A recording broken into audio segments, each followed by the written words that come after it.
Turbocharger adalah komponen yang bisa kita temukan pada mesin diesel. Komponen ini mampu mendongkrak power mesin hingga 20%. Lalu, bagaimana turbo bisa bikin mesin jadi lebih gahar?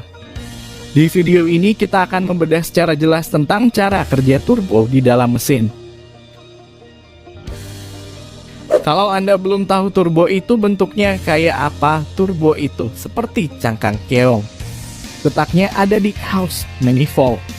Khusus pada mesin diesel, turbo itu sebenarnya bukan hanya dipakai untuk mendongkrak power mesin. Turbo pada mesin diesel dipakai supaya kinerja mesin diesel jadi lebih efisien. Kenapa bisa begitu? Kita tahu kalau mesin diesel itu nggak punya busi.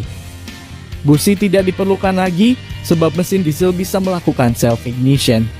Namun untuk melakukan self-ignition itu, tekanan kompresi udara harus sangat tinggi. Dan salah satu hal yang mempengaruhi tekanan kompresi adalah volume udara yang terhisap ke dalam mesin. Semakin banyak volume yang terhisap ke dalam mesin, maka tekanan kompresi bisa lebih tinggi. Dan itu memudahkan mesin diesel dalam melakukan kinerjanya. Hal kedua, volume udara yang lebih banyak bisa membuat pelepasan energi saat pembakaran bisa lebih besar. Pembakaran ini memang dipengaruhi oleh berapa banyak solar yang disemprotkan ke dalam ruang bakar. Namun agar solar terbakar, tiap molekul solar harus bereaksi dengan udara yang telah dikompresi tersebut. Jika volume udaranya sedikit, maka masih ada molekul solar yang tidak bereaksi dengan udara alias tidak terbakar. Dan itu bisa dilihat dari asap kendaraan yang biasanya berwarna hitam. Tapi jika volume udaranya banyak, maka lebih banyak molekul udara yang terdapat di dalam ruang bakar. Sehingga semua molekul solar yang disemprotkan ke dalam ruang bakar bisa bereaksi semuanya. Itu menghasilkan pelepasan energi yang lebih besar. Itulah mengapa semua mobil sekarang yang pakai mesin diesel sudah dilengkapi turbocharger. Turbo berperan layaknya kompresor udara yang akan menyedot udara dari luar dan memasukkannya ke dalam mesin.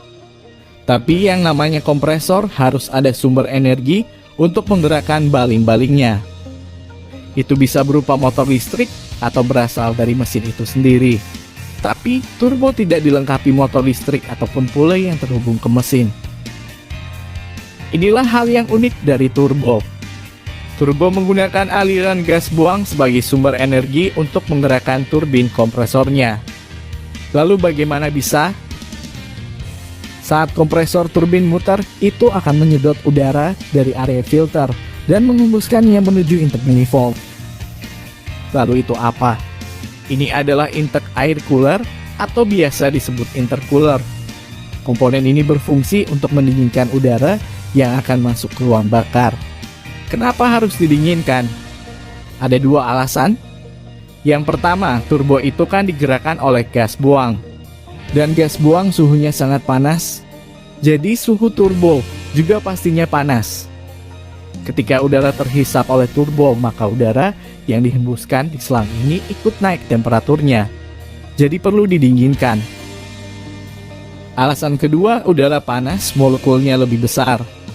Jika udara panas langsung dimasukkan ke ruang bakar, maka jumlah molekul udara di dalam ruang bakar lebih sedikit meski sudah pakai turbo. Tapi kalau udaranya dingin, molekulnya lebih kecil.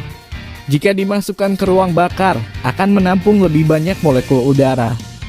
Sehingga balik lagi seperti yang saya jelaskan sebelumnya, semakin banyak molekul udara di dalam ruang bakar, maka pelepasan energi saat pembakaran juga jadi lebih besar. Intercooler ini bekerja seperti radiator. Udara akan masuk dari tangki input lalu panas yang ada pada udara tersebut diserap oleh heatsink ini. Kemudian kipas pendingin akan menyala sehingga udara dari luar yang suhunya lebih rendah bergerak melewati heatsink. Panas yang ada pada heatsink akan diserap oleh udara yang melewatinya. Sehingga suhu udara yang akan masuk intake jadi lebih rendah. Itulah penjelasan tentang bagaimana cara turbo bikin power mesin lebih gahar.